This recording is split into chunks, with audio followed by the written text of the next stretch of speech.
ಮಾತುಗಳು ನಿಮಗೆ ದುಬಾರಿ ಆಯ್ತಾ ಅಂತ ಅನ್ಸ್ತಾ? ಏನು ಅದನ್ನ ನೀವು ಪ್ರಜ್ಞಾಪೂರ್ವಕ ಮಾತನಾಡಿದ್ದ ಅಥವಾ? ನಂದು ಅಲ್ಲವೇ ಅಲ್ಲ ಸರ್. ನಾನು ಅದನ್ನ ಪ್ರತಿಯೊಂದು ಹೇಳ್ತೀನಿ, ಒಂದು ಟೈಮ್ ಬರುತ್ತೆ ಅದು ಏನಾಗಿದೆ ಏನು ಮಾಡಿದ್ದಾರೆ ಅಂತ. ಆಡಿಯೋ ಪ್ರಾಪ್ತ ಮಾಡಿ, ಆಡಿಯೋ ನಿಷೇಧದಲ್ಲಿ ಮಾತಾಡಿರೋದು ಮನುದೇ ಅಂತ. ನಾನು ಯಾರ ಜೊತೆ ಎಣ್ಣೆ ಸಿಗರೇಟ್ ಕುಡಿದಿದ್ರೆ ಕರ್ಕೊಬನ್ನಿ ಸರ್. ಏನೋ ನಾನು ಯಾವುದೇ ಕಾರಣಕ್ಕೂ ಕೇಳಿ ನಾನು ಡಯಟಲ್ಲಿ ಇದ್ದವನು. ಇದು ಹೆಂಗಾಯ್ತು ಏನು ಕತೆ ಅನ್ನೋದನ್ನ ನನಗೆ ಒಬ್ರು ಫೋನ್ ಮಾಡಿ ಹೇಳ್ತಾರೆ ಬೆಳಿಗ್ಗೆ. ಒಂದು ಆಡಿಯೋ ರೆಡಿ ಮಾಡಿದ್ದೀನಿ, 50,000 ಆಯಿತು. ಅದನ್ನ ಬಿಡಲ್ಲ ನಾನು, ಅದನ್ನು ಯಾವುದೋ ಆಡಿಯೋಗಳು ಬಿಡಲ್ಲ ನಾನು, ಪ್ರೂವ್ ಮಾಡ್ಕೊಳಕ್ಕೆ ಹೋಗಲ್ಲ. ಯಾಕೆಂದರೆ ಇವ್ನು ತಪ್ಪು ಮಾಡಿ ಪ್ರೂವ್ ಮಾಡ್ಕೊಳಕ್ಕೆ ಬರ್ತಾವನೆ ಅಂತ ಅನ್ಸುತ್ತೆ. ಈಗ ಏನು ದೊಡ್ಡವರಿಗೆ ಅಂದಿದ್ದೀನಿ, ಅವ್ರ ಹತ್ರ ಹೋಗ್ತೀನಿ, ಇರೋ ಸತ್ಯ ಹೇಳ್ತೀನಿ ಅಣ್ಣ ಹಿಂಗೆಲ್ಲ ಮಾಡಿದ್ರು. ಯಾಕೆ ಜನಕ್ಕೆ ವಾಸ್ತವ ಗೊತ್ತಾಗ್ತಿದ್ದಾರೆ ಸರ್, ನಾವು ಸುಳ್ಳು ಹೇಳಂಗಿಲ್ಲ, ವಾಸ್ತವ ಗೊತ್ತಾಗ್ತಿದೆ. ಒಂದು ರೇಪ್ ಅಂತ ವಾಸ್ತವ ರೇಪ್ ಅಂತ ಸರ್ ಅಲ್ವೇ ಅಲ್ಲ. ನಾನು ಯಾವ ಸಮರ್ಸ್ಕೊಳ್ತೀನಿ ನಾನು ಹೇಳ್ತೀನಿ ಸರ್ ದೊಡ್ಡವ್ರದ್ದೆಲ್ಲ ಮಿಮಿಕ್ರಿ ಮಾಡ್ತಾರೆ. ಈಗ ನನ್ನ ಹತ್ರ ದುಡ್ಡಿದ್ದು ಬ್ಯಾಕ್ಗ್ರೌಂಡ್ ಇದ್ದಿದ್ರೆ ಅದು ಆಡಿಯೋ ನಂದಲ್ಲ ಅಂದ್ರೆ ಜನ ಒಪ್ಕೊಂತ ಇದ್ರು. ನಮ್ಮ ಹತ್ರ ಇಲ್ಲ ಸರ್. ಊರಲ್ಲಿ ಯಾವುದೋ 1.5 ಎಕರೆ ಜಮೀನು ಇಟ್ಕೊಂಡು ಶುಂಠಿ ಅಲೆಗಡೆ ಬೆಳ್ಕೊಂಡು ಅದ್ರ ಮೂಲಕ ಇಲ್ಲಿ ಯಾವುದೋ ಒಂದು ಕಲೆ ನಂಬ್ಕೊಂಡು ಎಲ್ಲರನ್ನೂ ಒಂದು ದೊಡ್ಡವ್ರ ಆಶೀರ್ವಾದ ತಗೊಂಡು, ಕುಲದಲ್ಲಿ ಕೀಳಿ ಯಾವುದೋ ಟೈಟ್ಲು ಶಿವಣ್ಣ ಅವ್ರದ್ದು ಅಂತ 50 ಸತಿ ಹೇಳಿದ್ದೀನಿ. ಅವ್ರು ಕೊಟ್ಟಿರುವಂಥ ಟೈಟ್ಲು, ಅಣ್ಣವ್ರ ಆಶೀರ್ವಾದ ಸಿಕ್ಕಿದ್ದು, ಇಷ್ಟೆಲ್ಲ ಹೇಳಿದವನು ಈ ಥರ ಧ್ರುವ ಸರ್ಜಾ ಸರ್ ನಮ್ಮ post. We at East Point Group of Institutions offer a wide range of courses that provide limitless opportunities, building skills over 2 decades. Launch ಮಾಡಿದ್ರು ಸರ್. ಯಾರಾದರೂ ಅದು ಗೊತ್ತಿಲ್ಲ ಏನೇನು ಮಾಡಿದ್ದಾರೆ ಅಂತ. ಬಟ್ ನನಗೆ ಅದೊಂದು ಹೇಳಿದ್ದು ನನಗೆ ಇನ್ನೂ ಕಿವಿಲ್ ಗುಯ್ ಅಂತಿದೆ.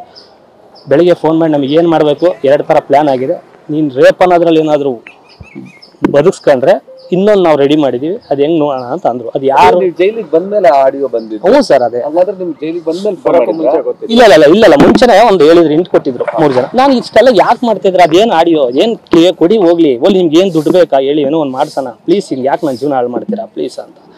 ಅದು ಏನಾನ ಬೇರೆ ಆಯ್ತು ನನಗೆ. ಸರ್ ನೀವು ನಂಬಲ್ಲ, ಈ ಸಿನಿಮಾದಲ್ಲಿ ನೀವು ಪ್ರಮೋಷನ್ ಮುಗಿಸ್ಕೊಂಡ್ ಬರ್ತೀನಿ, ಕುಣಿಗಾಲಲ್ಲಿ ಮೊಟ್ಟೆ ಹೊಡಿತಾರೆ 4. ನಾನು ಎಲ್ಲೂ ಪ್ರಸ್ತಾಪ ಮಾಡಿಲ್ಲ.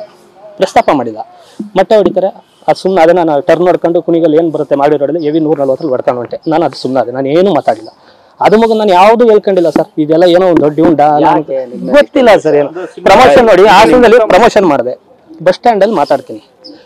ಪಾಪ ಪೊಲೀಸ್ನವ್ರೇನೋ ನಮಗೆಲ್ಲ ಸಹಕಾರ ನೀಡಿದ್ರಿಂದ ಫೋನ್ ಮಾಡಿದ್ರು, ಮನು ನಿಮ್ಮ ಟೀಮ್ ಅವರೇ ನಿನ್ ಜೊತೆ ಬೆಳೆದಂತವ್ರು ನನಗೆ ಫೋನ್ ಮಾಡಿ ಬಸ್ ಸ್ಟ್ಯಾಂಡ್ ಮೈಕ್ ಹೆಂಗ್ ತಗೊಂಡ ಅಂತ ಕಂಪ್ಲೇಂಟ್ ಮಾಡಿ ಅಂತ ಫೋನ್ ಮಾಡ್ಯಾರ. ಮನು ಪಾಪ ನೀನು ಅಂತವನ್ನೆಲ್ಲ ಮಾತಾಡಿದ್ದೆ ನಿಮ್ಮ ಸಿನಿಮಾಕ್ಕೆ ಅಂತ ಅವ್ರು ಅಲ್ಲೊಂದು ಕಂಪ್ಲೇಂಟ್ ಆಯ್ತು. ಇಲ್ಲ ಆಯ್ತು, ಇನ್ನೊಂದು ದಿವಸ ಕರೆಸಿ ಶರ್ಟಲ್ಲಿ ಅವ್ರದ್ದು ಹೊಡೆದ್ರು. ನಾನು ಅದನ್ನ ಎಲ್ಲೂ ಹೇಳಿ, ಅವರೇ ಹೊಡೆದ್ಬಿಟ್ಟು ಅವರೇ ಪೊಲೀಸರಿಗೆ ಫೋನ್ ಮಾಡಿದ್ರು. ನಮಗೆ ಜೈಲ್ ಮುಖ ನೋಡಿದವನಲ್ಲ, ಪೊಲೀಸ್ ಸ್ಟೇಷನ್ ಮುಖ ನೋಡಿದವನಲ್ಲ. ಯಾಕಂದ್ರೆ ನಮ್ಮ ತಾಯಿ ನಮ್ಮ ಅಜ್ಜಿ ಇವತ್ತು ನಾವು ಊರಲ್ಲಿ ಇದ್ದಾರೆ, ಫಸ್ಟ್ ಮೀಟ್ ಮಾಡ್ಬೇಕು, ಏನೋ ಫುಲ್ ಸೈಡ್ ಗದ್ದೆ ಏನೋ ಊದ್ಕೊಂಡಿದೆ 10 ಅಂತ ಫೋನ್ ಮಾಡಿದ್ರು. ನಾನು ಮೊದಲು ಅವ್ರನ್ನ ಮೀಟ್ ಮಾಡಿ ಒಂದು ಪಾಪ ಅವ್ರ ಆಶೀರ್ವಾದ ತಗೋಬೇಕು ಮೊದಲು. ಅದಾದ್ಮೇಲೆ ಏನೇನು ಹೀರೋಗಳಿದ್ದಾರೆ ಅವ್ರದ್ದೆಲ್ಲ ಹೋಗಿ ಮಾತಾಡಿಸಿ ಮಾತಾಡೋದು. ಎಷ್ಟು ಆಗ್ಲೇಬೇಕು ಸರ್, ಇಲ್ಲ ಅಂದ್ರೆ ಏನಾಗ್ಬಿಡುತ್ತೆ, ಈಗ ಎಲ್ಲನೂ ಮಾತಾಡ್ತೀವಿ.